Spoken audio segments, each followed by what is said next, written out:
Ao voto, esclarecendo que a questão,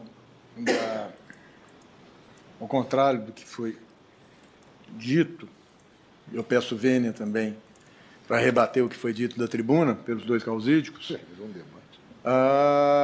o voto não se limitou ao argumento de que, pelo fato da investigação ter ocorrido na Polícia Federal, a competência seria não necessariamente da Justiça Federal. Foi um dos aspectos que foi tratado no voto, foi a compreensão que eu tive da impetração e eu tive que enfrentar.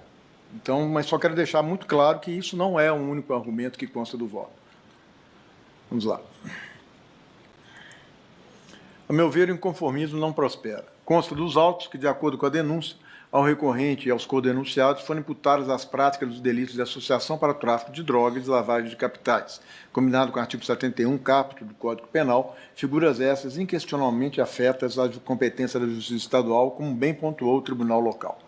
Com efeito, a competência da Justiça Federal só surge nas hipóteses em que o eventual ilícito foi praticado em detrimento de bens, serviços ou interesse da União ou de suas autarquias ou empresas públicas, nos termos do artigo 109.4 da Constituição. O fato das investigações terem início na Polícia Federal em razão da investigação decorrente de suposta inserção de dados falsos em sistema gerenciado pela União Federal não tem um condão por si só de firmar a competência da Justiça Federal para o processamento e julgamento de crimes afetos exclusivamente à Justiça Estadual. A propósito, confirmam-se os trechos do acordo impugnado esclarecedores acerca da inequívoca competência da Justiça Federal, e aqui eu faço uma transcrição. Não se nega que as investigações tenham sido deflagradas pela Polícia Federal e que tal se deveu ao fato de que parte dos atos praticados envolvia a inserção de dados em sistema gerenciado pela União. Porém, tal não impedia, como aliás ocorreu no caso presente, que no curso das apurações fossem levantadas informações acerca da prática de crimes afetos à Justiça Estadual, hipótese na qual o feito deve, como foi, ser remetido ao juízo competente para o devido processamento. Anoto por oportuno que a Polícia Federal atuou no levantamento de informações preliminares e que, constatada a possibilidade de cometimento de crimes diversos, os pedidos de continuidade das investigações foram imediatamente endereçados para o juízo comum. A partir daí, as investigações se deram, como não poderia deixar de ser, em parceria com os órgãos policiais estaduais, nada de irregular, portanto. No mais, interessa notar que, de acordo com a denúncia, ao paciente e aos codenunciados foram imputadas as práticas dos delitos de associação para o tráfico de drogas e lavagem de capitais, figuras essas inquestionavelmente afetas à competência da Justiça Estadual. A denúncia é regular e bem articulada nos termos do artigo 41 do Código de Processo Penal. Os elementos colhidos sugerem indícios de autoria e provas de materialidade. Ademais, as medidas de quebra de sigilo e busca e apreensões, em uma primeira análise, foram deferidas com razões suficientes, uma vez que os fatos em apuração eram complexos e a investigação primou por ser o mais detalhada possível. Não se aplica, em caso, a súmula 122 do Superior Tribunal de Justiça, porquanto a conduta de menor gravidade, em que tese caracterizado crime de competência da Justiça Federal, não foi imputada aos réus na denúncia, e aqui eu cito precedentes da Casa nesse sentido. E faço referência também ao parecer do Ministério Público Federal, as folhas 605. Especificamente quanto à suposta inclusão de informação falsa em sistema administrado por órgão federal, o que, segundo a defesa, justificaria o deslocamento da competência para a Justiça Federal, cumpre observar que, além de não ter sido imputada essa conduta na denúncia, não houve demonstração de implicação em lesão a bens, serviços ou interesse da União, razão pela qual, consoante já decidiu essa Corte, não é o caso de configuração da competência da Justiça Federal. E aqui eu cito alguns precedentes, eu vou fazer alguma leitura.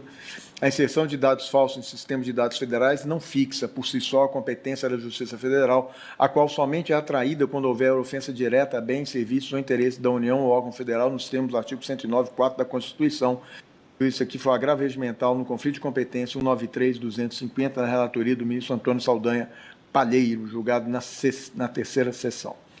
Ademais, como bem observou o Parquet Federal, não se verifica conexão objetiva entre o crime de falsidade ideológica e os crimes pelos quais o recorrente foi denunciado, sendo que a falsificação de documentos, objeto da investigação inicial da Justiça Federal, ensejou a eventual ocultação dos serviços e produtos químicos, o que não guarda a necessária correlação direta com a facilitação do tráfico de entorpecentes com destinação de produtos químicos para a preparação de drogas, conduta imputada aos denunciados e crime pelo qual foi o recorrente denunciado na ação de que trata esse recurso recurso ordinário, e aqui eu faço uma transcrição. As regras de conexão aplicam-se a procedimentos que deveriam ser processados e julgados separadamente, mas que, havendo conexão entre os crimes que constituem seus respectivos objetos, passam, de rigor, a ser apreciados conjuntamente. As regras de conexão, quando sua aplicação resulta na unidade de processo e julgamento, funcionam como fator de que modifica e prorroga a competência, visto que um juiz, em virtude da conexão de procedimentos, pode vir a processar e julgar crimes que abstratamente não se encontrariam em sua esfera de competência. A conexão objetiva teleológica ocorre quando o fim visado para a prática delituosa é facilitar e praticar outro crime.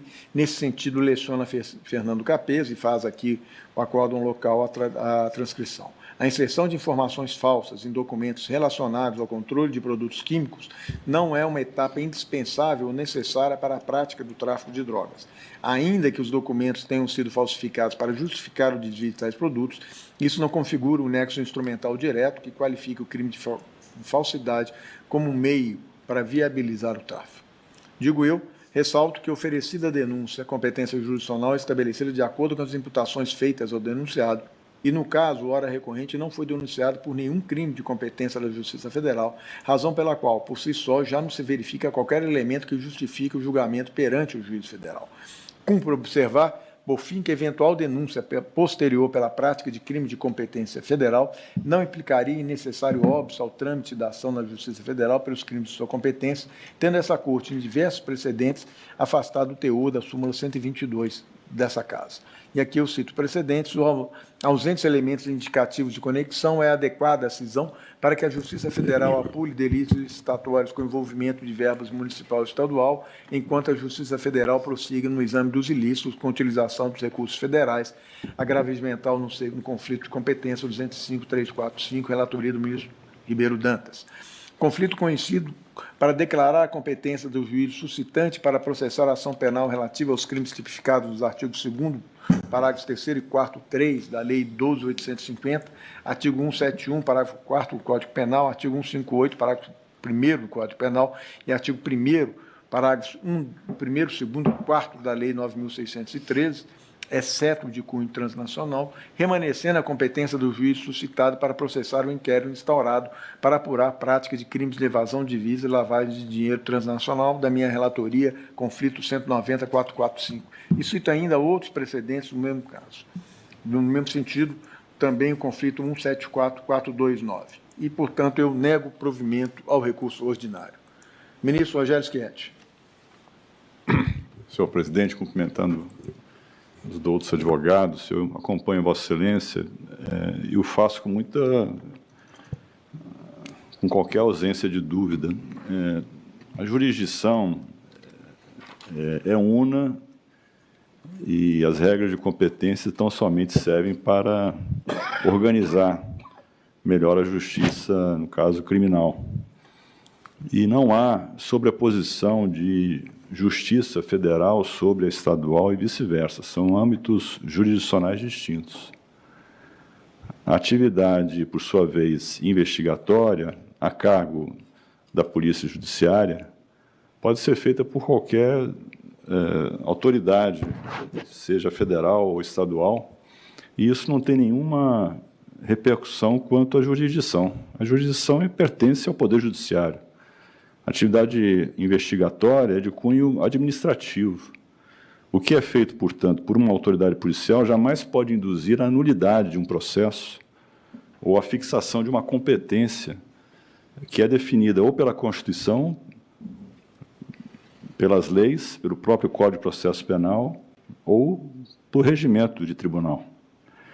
A existência da súmula 122 visa ou visou tão somente, segundo creio, a eliminação, digamos, de juízos contraditórios e a economia processual, para evitar dois processos em curso perante órgãos jurisdicionais distintos. Porque, a rigor, senhor presidente, me parece que, eu sempre já coloquei isso aqui outras vezes, eu não vejo com bons olhos a súmula 122, porque ela acaba por dar prevalência a uma justiça, no caso a federal, em detrimento da estadual.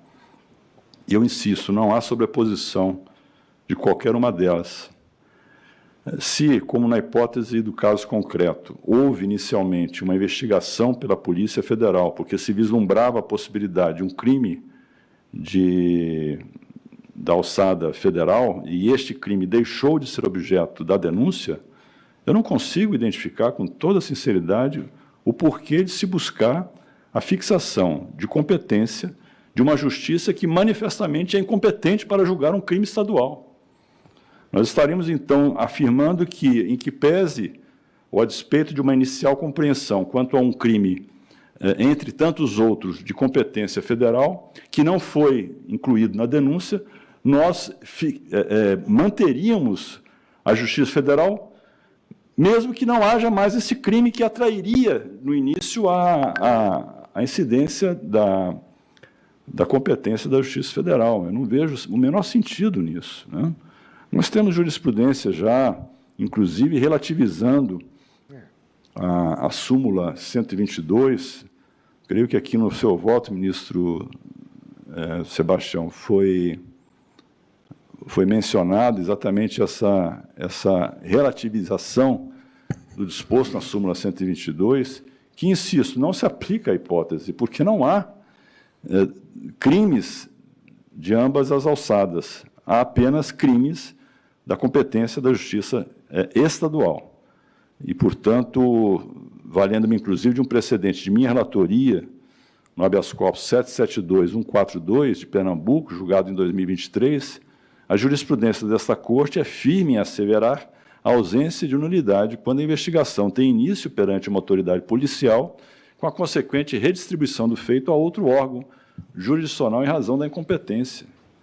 Hipótese em que, embora as investigações tenham continuado a serem feitas pela Polícia Federal, estas se deram sob a supervisão do Ministério Público Estadual. Aqui já há um outro HC, na verdade, um RHC 184-477, da relatoria do ministro Ribeiro Dantas, em que faz alusão a esse precedente de minha relatoria.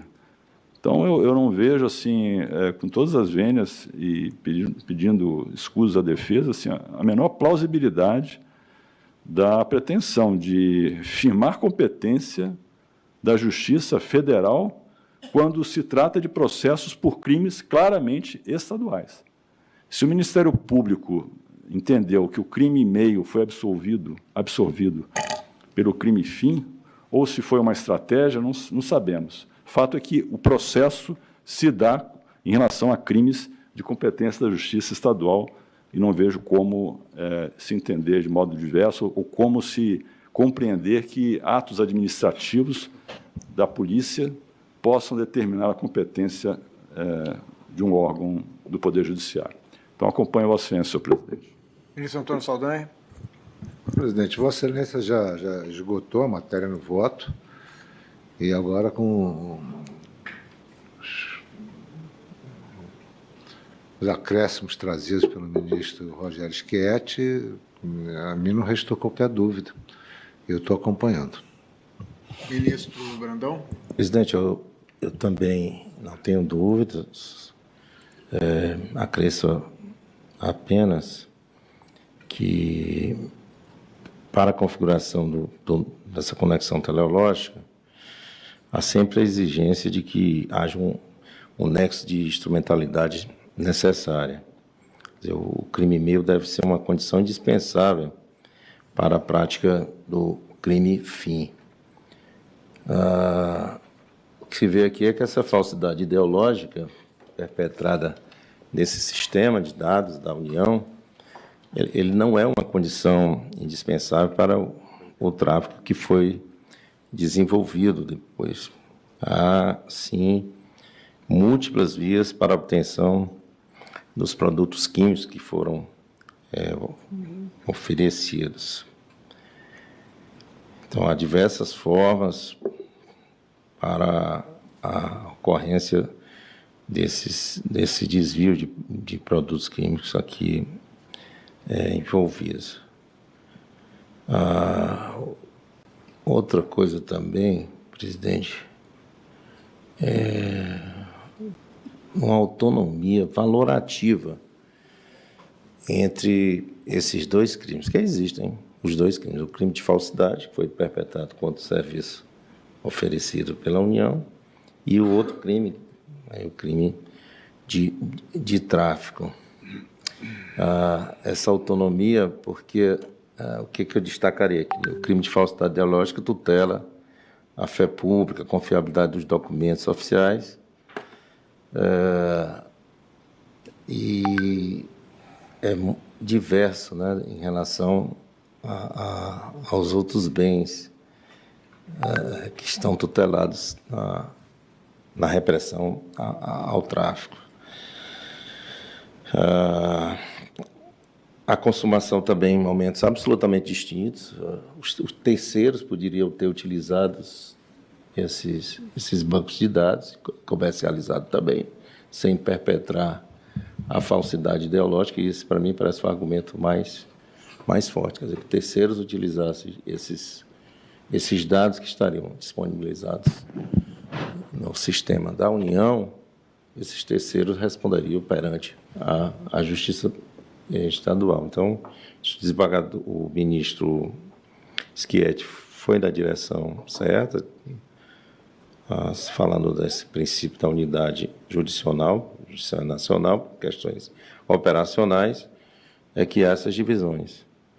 E não há uma confluência necessária entre a apuração que é feita na via administrativa, por ocasião do inquérito, que é desenvolvido pela Polícia Federal, que está ali autorizada pelo artigo 144, na prevenção, na repressão ao tráfico, e depois o processamento e julgamento perante a justiça competente em relação à apuração de prática contra bens que estão juridicamente protegidos. Então, eu acompanho Vossa Excelência, não deixando também de destacar a excelência das sustentações orais. A primeira vez que eu ouço nosso ex-ministro, José Eduardo Cardoso, e sempre um aprendizado, ministro. E muito bem acompanhado pelo advogado também. Obrigado. Ministro Fábio Fernandes.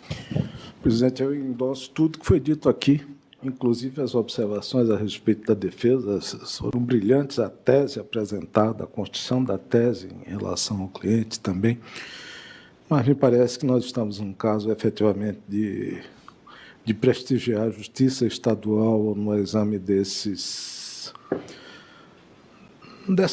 da denúncia, tal como capitulada aqui e constando do voto do eminente relator. Eu acompanho o relator.